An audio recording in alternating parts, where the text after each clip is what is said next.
नमस्कार दोस्तों, राजू सर के नाम से इस यूट्यूब चैनल में आपका हार्दिक स्वागत है। वीडियो की इस कड़ी के अंदर हम अगला वीडियो देखेंगे आयरन डेफिशिएंसी एनीमिया के कॉजेज के बारे में।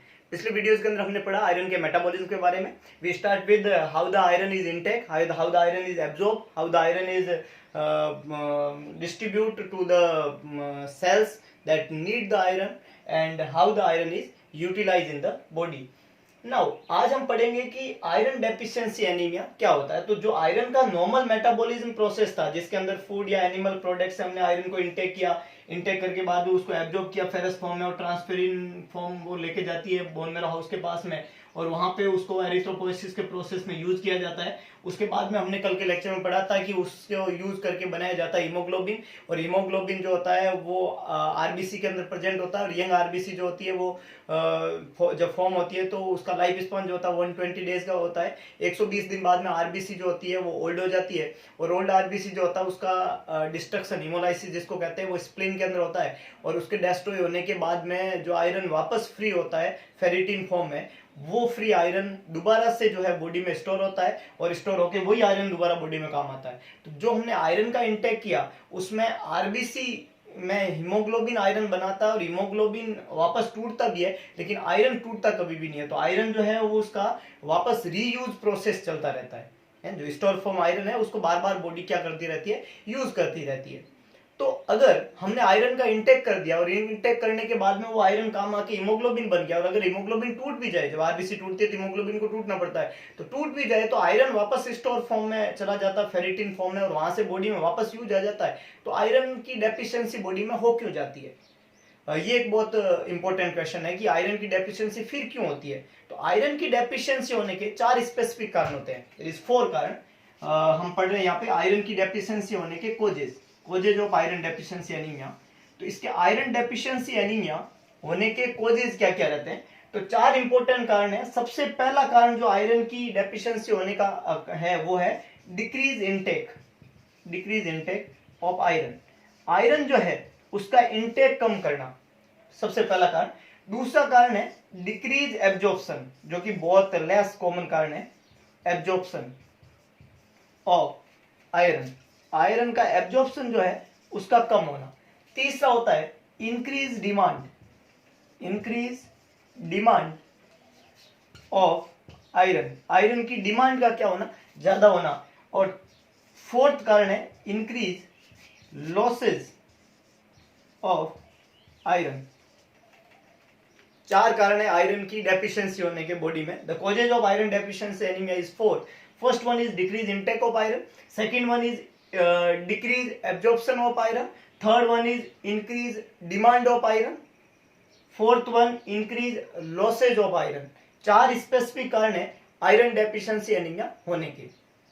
ये जो 4 कारण कौन कौन से हैं? Decrease intake of iron, decrease absorption of iron, increase demand of iron और increase losses of iron. Now ये जो आयरन की डेफिशिएंसी होने के कारण है, ये इनमें कौन कौन से इंपॉर्टेंट कारण होते हैं? तो सबसे पहले हम बात करें कि decrease intake of iron, iron का जो इंटेक है उसका कम होना आयरन डेफिशिएंसी एनीमिया किस तरीके से कॉज करता है? आयरन का इंटेक का कम होना आयरन डेफिशिएंसी एनीमिया कैसे करता है? तो नॉर्मली आयरन के 2 सोर्स थे इंटेक के, एनिमल और plant sources. In developing country और पुअर कंट्रीज वहां पे एनिमल प्रोडक्ट जो है उनका यूज नहीं किया जाता है, क्योंकि एनिमल प्रोडक्ट जो होते हैं वो स्लाइटली कॉस्टली होते हैं। तो ज्यादातर प्लांट सोर्सेज को यूज किया जाता है। तो एनिमल सोर्सेज में जो आयरन था वो हीम आयरन था, और प्लांट सोर्सेज में इनऑर्गेनिक आयरन था। तो अगर कोई प्लांट सोर्सेज का इंटेक करता है तो उसमें एक पुअर क्वालिटी का आयरन है, that is inorganic iron. Inorganic iron वो है जिसकी क्वालिटी बहुत पुअर है। इनऑर्गेनिक आयरन वो है जिसका एब्जॉर्प्शन बहुत पुअर होता है। इनऑर्गेनिक आयरन वो आयरन होता है जो बहुत लेस अमाउंट में पाया जाता है और बहुत लेस अमाउंट में एब्जॉर्ब होता है। तो normally in developing country iron deficiency anaemia होने का मेजर कारण यही है कि उसका इंटेक ही कम हो पाता है। नॉर्मली इंडिविजुअल फूड मटेरियल का इंटेक तो करता है, लेकिन उसमें आयरन की जो है वो डेफिशिएंसी रहती है, और उसकी वजह से आयरन डेफिशिएंसी एनीमिया हो जाता है। इन डेवलप्ड कंट्री वहां पे इंटेक ही लेस रहता है आयरन का, उसकी वजह से नॉर्मली आयरन डेफिशिएंसी एनीमिया देखने को मिलता है।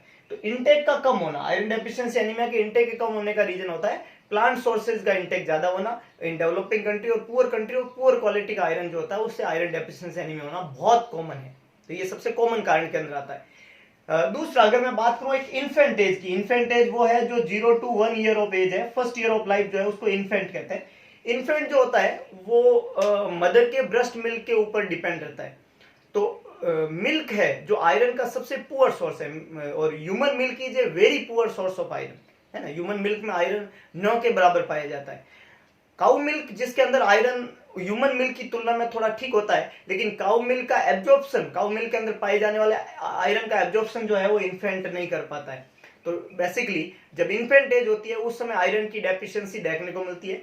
इस इन्फेंट के अंदर फर्स्ट 6 month ऑफ लाइफ, पहले 6 महीने के अंदर मदर से आयरन जो है वो उसको स्टोर फॉर्म के अंदर बहुत अच्छा मिलता है। मदर से आयरन बच्चे को मिलता है प्लासेंटा के थ्रू, और 6 महीने तक वो बच्चे के लिए सफिशिएंट होता है। लेकिन after the age of 6 month उसको खुद से आयरन के इंटेक को लेने की जरूरत होती है, और जितनी जरूरत होती है उतना इंटेक ये नहीं कर पाता है, और due to the less intake infant जो होते हैं उनमें आयरन डेफिशिएंसी एनीमिया देखने को मिलता है। तो इन्फेंट एज जो होती है वो सबसे ज्यादा वल्नरेबल होती है आयरन डेफिशिएंसी एनीमिया की, और उसका मेजर कारण है इंटेक का लेस होना। दूसरा जो एज ग्रुप रहता है उस एज ग्रुप को हम कहते हैं चिल्ड्रन। दूसरी जो एज ग्रुप है उसको हम कहते हैं चिल्ड्रन। इन्फेंट एज के बाद में चिल्ड्रन वो एज है जो ग्रोइंग एज होती है, और ग्रोइंग एज होती है वहां पे ब्लड सेल्स बनती है, बोन्स जो है वो बनती है, तो उनके अंदर बहुत ज्यादा जो है रॉ मटेरियल ज्यादा चाहिए होता है। बेसिकली एरिथ्रोपोइसिस का प्रोसेस चलता है और सेलुलर डिवीजन बड़ा फास्ट प्रोसेस होता है, तो रॉ मटेरियल ज्यादा चाहिए होता है, और जितना चाहिए होता है उतना जो है इंटेक वहां पे नहीं हो पाता है, और due to the less intake children जो है उनमें भी आयरन डेफिशिएंसी एनीमिया कॉमनली देखने को मिलता है। इसके अलावा लेस इंटेक देखने को मिलता है पुअर पीपल के अंदर। पुअर पीपल जो होते हैं उनका जो फूड मटेरियल है उनमें आयरन जो है वो अच्छी क्वालिटी का नहीं होता है, पुअर क्वालिटी वाला आयरन होता है और न के बराबर होता है, और पुअर पीपल जो है उनका इंटेक भी इतना अच्छा नहीं रहता है। तो जब लेस इंटेक रहेगा तो उनमें क्या देखने को मिलता है, आयरन। तो आयरन डेफिशिएंसी एनीमिया के इंटेक के पॉइंट ऑफ में वल्नरेबल ग्रुप में इन्फेंट आता है, वल्नरेबल ग्रुप में चिल्ड्रन आते हैं, पुअर पीपल आते हैं। इसके अलावा Elder people, old age, Elder people जो होते हैं, एल्डर पीपल ओल्ड एज की अवस्था के अंदर due to the loss of teeth इतना ज्यादा फूड अच्छे से वो ले नहीं पाते हैं, तो खाने का इंटेक ही कम होता है। बेसिकली उनका जो इंटेस्टाइन है वो इतने अच्छे से काम भी नहीं करता है, तो जो आयरन लिया है वो भी पुअर क्वालिटी से वो एब्जॉर्ब हो पाता है या बॉडी में यूज हो पाता है, तो उनका डाइटरी पैटर्न भी ऐसा यूजुअल नहीं रहता है। तो due to the age effect वहां पे इंटेक कम होने की वजह से आयरन डेफिशिएंसी नहीं होता है। तो डिक्रीज इंटेक के पॉइंट ऑफ व्यू में जो वल्नरेबल ग्रुप है आयरन डेफिशिएंसी एनीमिया के, वो इन्फेंट एज है, वो चिल्ड्रन है, वो पुअर पीपल है, और वो एल्डर पीपल है जो आयरन डेफिशिएंसी एनीमिया के शिकार बनते हैं।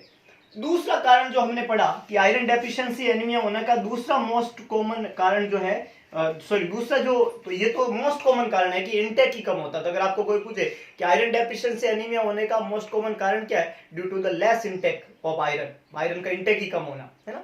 दूसरा इंपॉर्टेंट जो कारण हो सकता है आयरन डेफिशिएंसी एनीमिया होने का, वो हमने पढ़ा डिक्रीज एब्जॉर्प्शन जो है उसका कम होना, absorption of iron.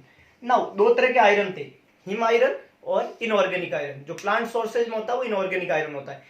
Inorganic iron जो होता है उसका एब्जॉर्प्शन जो होता है वो ड्यूडिनम की सेल करती है, और हमने बोला इनऑर्गेनिक आयरन जो होता है वो फेरिक फॉर्म में होता है, उसको फेरस फॉर्म में कन्वर्ट करना पड़ता है, और उस फॉर्म को जो है ड्यूडिनम की सेल जो होती है वो एब्जॉर्ब कर पाती है। नाउ सबसे पहले कुछ फूड मटेरियल हमने पढ़े थे, नेगेटिव इन्फ्लुएंस और पॉजिटिव इन्फ्लुएंस। तो नेगेटिव इन्फ्लुएंस जो थे कुछ फूड प्रोडक्ट जो आयरन के साथ में वो फूड प्रोडक्ट देने पे वो आयरन के एब्जॉर्प्शन को इंटरफेयर करते हैं और आयरन के एब्जॉर्प्शन को नहीं होने देते हैं। वो फूड प्रोडक्ट में हमने नाम पढ़े थे, हमने पढ़ा था फाइटेट्स जो कि वीट के अंदर पाया जाता है, हमने पढ़ा था टिनेट्स जो कि टी के अंदर पाया जाता है ना, टिनेट्स। हमने पढ़ा था वहां पे कार्बोनेट, हमने पढ़ा था फॉस्फेट, हमने पढ़ा था ऑक्जेलेट जो कि फ्रूट्स के अंदर और टोमेटोज के अंदर पाया जाता है, ऑक्जेलेट्स, फॉस्फेट, कार्बोनेट, टिनेट, फाइटेट्स, ये कुछ फूड प्रोडक्ट है। ये जो फूड मटेरियल है, ये फूड मटेरियल क्या करते हैं, फूड प्रोडक्ट जो होते हैं, ये फूड प्रोडक्ट क्या करते हैं, इंटरफेयर करते हैं किसके साथ में, आयरन के एब्जॉर्प्शन के साथ में। कौन कौन से थे वो, हमने बात किया वहां पे फाइटेट्स, हमने बात किया वहां पे टिनेट्स, ऑक्जेलेट, फॉस्फेट, कार्बोनेट, है ना। One is phosphate, one is carbonate. ये फूड मटेरियल थे जो आयरन के एब्जॉर्प्शन के साथ में क्या करते हैं, इंटरफेयर करते हैं। ये पहला कारण। दूसरा जो इंपॉर्टेंट कारण में आता है कि अगर आपने फूड मटेरियल का ध्यान रखा और आयरन को इनटेक कर लिया तो कुछ लोगों में गैस्ट्रेक्टमी हो रखा होता है। कुछ लोगों में क्या हो रखा है, गैस्ट्रेक्टमी। गैस्ट्रेक्टमी अगर गैस्ट्रेक्टमी हो रखा होता है, gastrectomy is the removal of stomach, तो अगर स्टोमक नहीं है तो HCl का प्रोडक्शन नहीं होगा। अगर HCl का प्रोडक्शन नहीं होगा तो HCl एक एसिड है, और एसिड क्या करते हैं, फेरिक फॉर्म जो फूड प्लांट सोर्स से पाई जाती है उसको फेरस में कन्वर्ट करता है। तो HCl की डेफिशिएंसी से फेरिक फेरस में कन्वर्ट नहीं होगा, और जब वो कन्वर्ट नहीं होगा तो एब्जॉर्ब नहीं हो सकता है। दूसरा, जब स्टोमक नहीं है तो जो फूड मटेरियल है वो सीधा किस में खाली हो जाता है, इंटेस्टाइन में।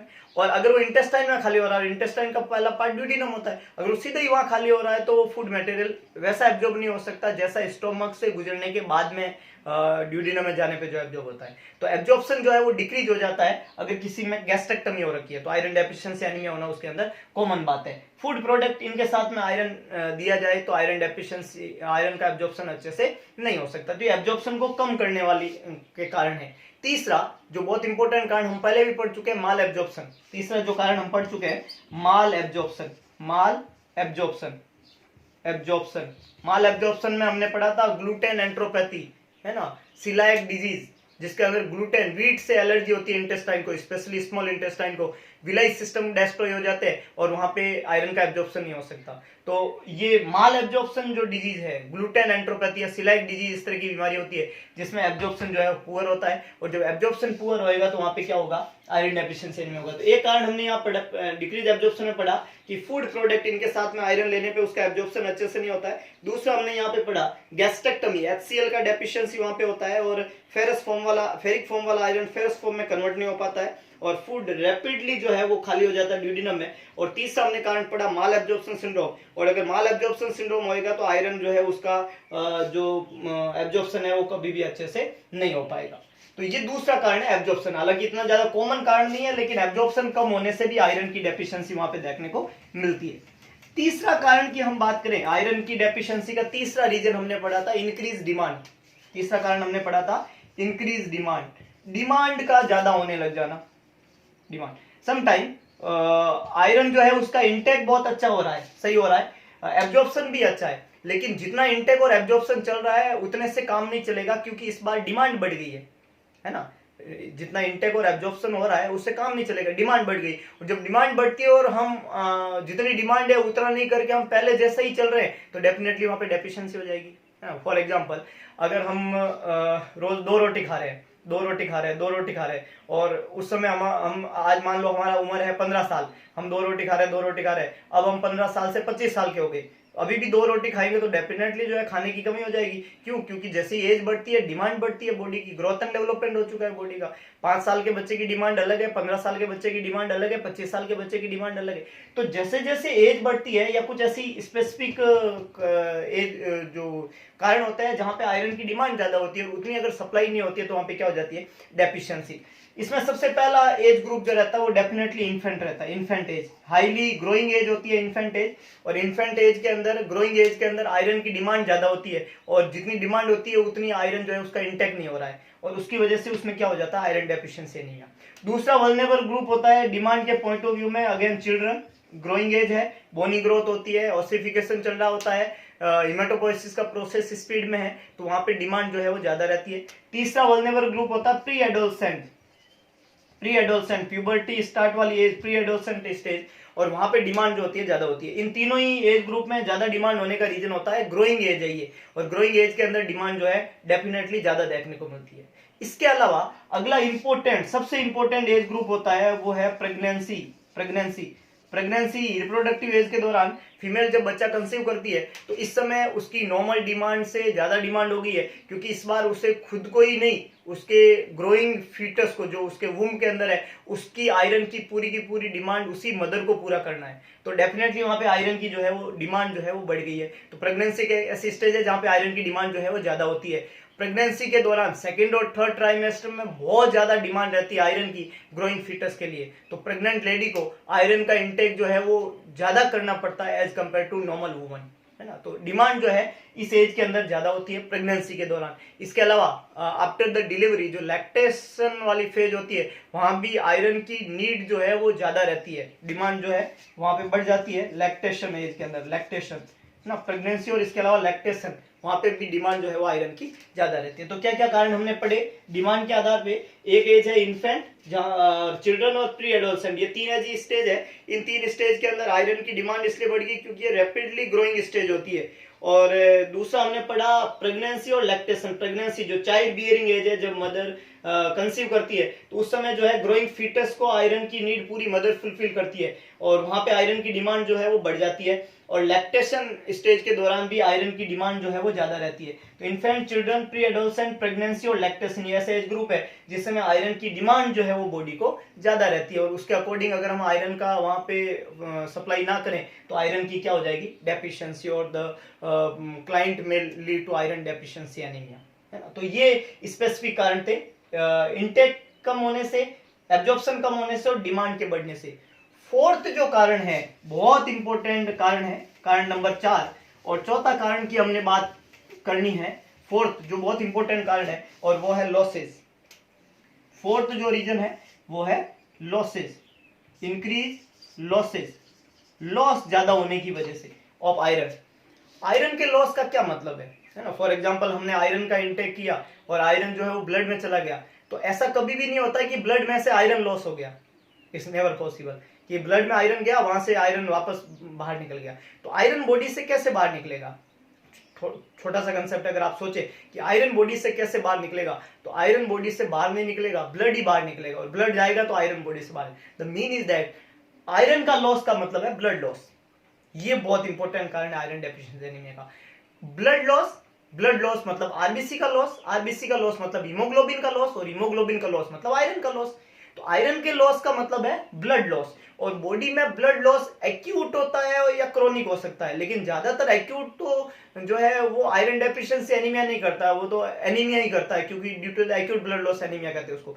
लेकिन क्रोनिक ब्लड लॉस जो होता है वो आयरन डेफिशिएंसी एनीमिया कर लेता है। तो इंक्रीज लॉसेस का मतलब यहाँ पे है ब्लड लॉस, और ब्लड लॉस में भी कैसा blood loss? Chronic blood loss. Chronic blood loss होने के कारण क्या क्या होते हैं, है ना। लॉस के आधार पे लॉस 2 तरीके के होते हैं, मेल और फीमेल में। और डेली लॉस होता है आयरन का, ये भी हमने पढ़ा था। हमने पढ़ा मेल में फीकल के थ्रू, यूरिन के थ्रू और स्वेट के through 1 milligram per day iron का लॉस होता है।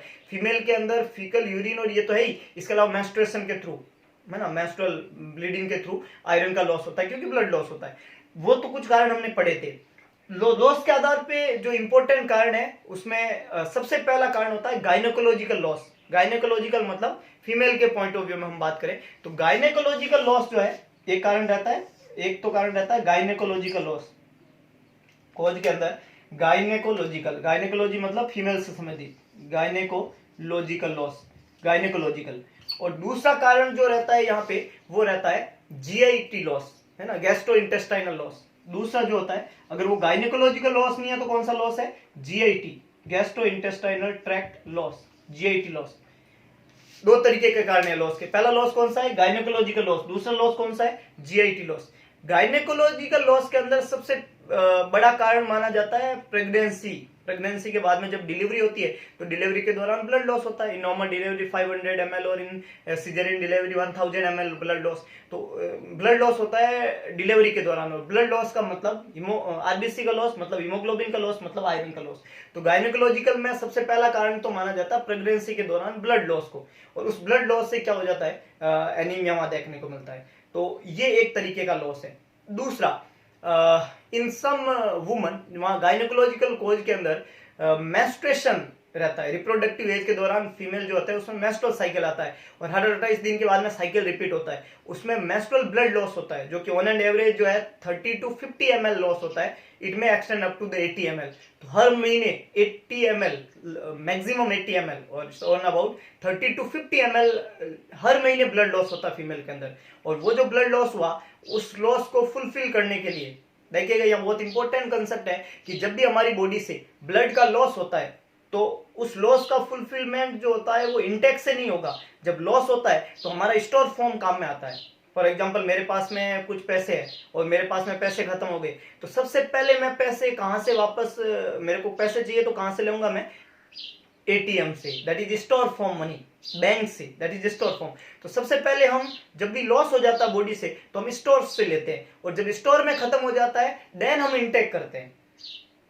ये फंडामेंटल रूल है। तो आयरन का भी यही रूल है कि सबसे पहले लॉस होता है तो वो क्या करता है, स्टोर से लेता है, और जब स्टोर खत्म हो जाता है तब वो क्या करता है, इनटेक करता है। तो सबसे पहले स्टोर से फिर इनटेक करता है। तो यहाँ पे जब आयरन का लॉस हो जाता है तो गायनेकोलॉजी लॉस में मेंस्ट्रुअल ब्लड के थ्रू लॉस हुआ, जब ये लॉस होता है तो स्टोर फॉर्म आयरन को काम में लेती है, तो लेडी में स्टोर फॉर्म कम रहती है, और जब स्टोर फॉर्म कम हो जाती है तो आयरन की वहां पे क्या देखने को मिलती है, डेफिशिएंसी। ये iron deficiency anaemia rule out होता है। तो गायनेकोलॉजिकल कारण के अंदर menstruation blood loss, menstruation loss, इसके अलावा यूटेराइन ट्यूमर या कोई अदर ट्यूमर जो गायनेकोलॉजिकल एरियाज के अंदर है उसकी वजह से ब्लड लॉस होना, और वो ट्यूमर जो होता है वो ब्लीडिंग कराता है, fibrous uterus, dysfunctional uterine bleeding, that will lead to iron deficiency anemia. Chronic blood loss will lead to iron deficiency anemia. अब दूसरे जो कारण रहते हैं वो है जीआईटी लॉस। हमने देखा कि एक पोस्ट मेनोपोजल वुमन है, एक मेल है ना, एक है पोस्ट मेनोपोजल वुमन जिसको आयरन डेफिशिएंसी एनीमिया, एक मेल है जिसको आयरन डेफिशिएंसी एनीमिया। अब पोस्ट मेनोपोजल वुमन है ना तो मेंस्ट्रुअल साइकिल है, न किसी तरीके का ट्यूमर का कोई हिस्ट्री है, कोई ऐसा खास स्पेसिफिक हिस्ट्री नहीं है, और एक मेल है जिसके अंदर ऐसा कोई लॉस का बड़ा हिस्ट्री नहीं है, फिर उनको आयरन डेफिशिएंसी एनीमिया लॉस के आधार पे कैसे हो सकता है? तो इसको रूल आउट करने के लिए सबसे पहले जो है हम जीआईटी को चेक करते हैं, हम एंडोस्कोप करते हैं, और सबसे पहले हम रूल आउट करना चाहते हैं पेप्टिक अल्सर और gastric ulcer. Chronic blood loss का होने का एक इंपॉर्टेंट कारण होता है पेप्टिक अल्सर और गैस्ट्रिक अल्सर। तो जीआईटी के कारण के अंदर पहला कारण है पेप्टिक अल्सर और गैस्ट्रिक अल्सर, पेप्टिक अल्सर या gastric ulcer, gastric ulcer. Peptic ulcer और गैस्ट्रिक अल्सर होने का कॉमन कारण के अंदर सबसे इंपॉर्टेंट कारण होता है NSAIDs, एनसेड non steroidal anti inflammatory drug, और दवाई है एस्प्रिन।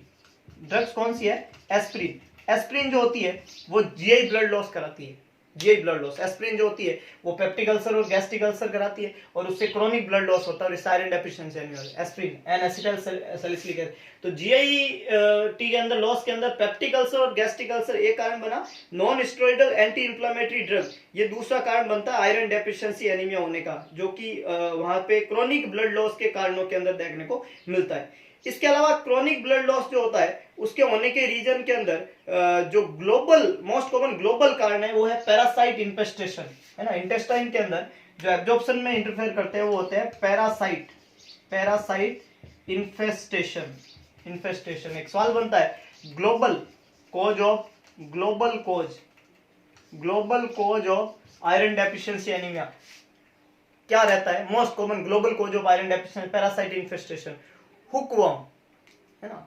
कौन से वर्म है इन्फेस्टेशन में? Hookworm, hookworm. और हुकवर्म को क्या कहते हैं अपन? एंकाइलोस्टोमा ड्यूडिनेल, हुकवर्म जिसका नाम है एंकाइलोस्टोमा ड्यूडिनेल। पूछा हुआ सवाल एग्जाम में, हुकवर्म का दूसरा नाम क्या है? एंकाइलोस्टोमा ड्यूडिनेल, हुकवर्म। हुकवर्म इन्फेस्टेशन की वजह से ये आयरन का एब्जॉर्प्शन नहीं होने देते हैं, और जिसकी वजह से आयरन का डेफिशिएंसी हो जाता है। तो ग्लोबल कोज है, ये ब्लड लॉस कराता है, क्रोनिक ब्लड लॉस का कारण बनता है इंटेस्टाइन के अंदर, और एल्बेंडाजोल इसकी ड्रग ऑफ चॉइस बनती है। हुकवर्म इन्फेस्टेशन, है ना, एंकाइलोस्टोमा ड्यूडिनेल, ये आयरन डेफिशिएंसी एनीमिया होने का कारण होता है। इसके अलावा vascular lesion of the stomach cell, vascular lesion, vascular lesion, stomach की सेल के अंदर क्या बन जाना? वेस्कुलर लीजन, जो वहां पे ब्लड लॉस का कारण बनता है। Vascular lesion of stomach cell, vascular lesion जो होता है वो ब्लड लॉस के कारण बनते हैं। Peptic ulcer, gastric ulcer, NSAID, aspirin, parasite infestation, vascular lesion. इसके अलावा वहां पे कार्सिनोमा, है ना, किसी भी तरीके का कैंसर, कार्सिनोमा जो कि ब्लड लॉस का कारण बनता है। कार्सिनोमा किसी तरीके का कैंसर जो है वो जीआईटी में ब्लड लॉस का कारण बनता है। कार्सिनोमा किसी तरीके का कार्सिनोमा ब्लड लॉस का कारण बनता है। इसके अलावा अगर हम लार्ज इंटेस्टाइन की बात करें तो स्मॉल इंटेस्टाइन की और लार्ज इंटेस्टाइन की बात करें इंटेस्टाइन की, तो डाइवर्टिकुलाइटिस, है ना, डाइवर्टिकुलाइटिस जो ब्लड लॉस के कारण बनते हैं, है ना। डाइवर्टिकुलाइटिस ब्लड लॉस का कारण बनते हैं। अल्सर, है ना, गैस्ट्रिक अल्सर और पेप्टिक अल्सर जिस तरीके से, उस तरीके से इंटेस्टाइन के अंदर अल्सर होना, अल्सरेटिव कोलाइटिस, कोलन में अल्सर,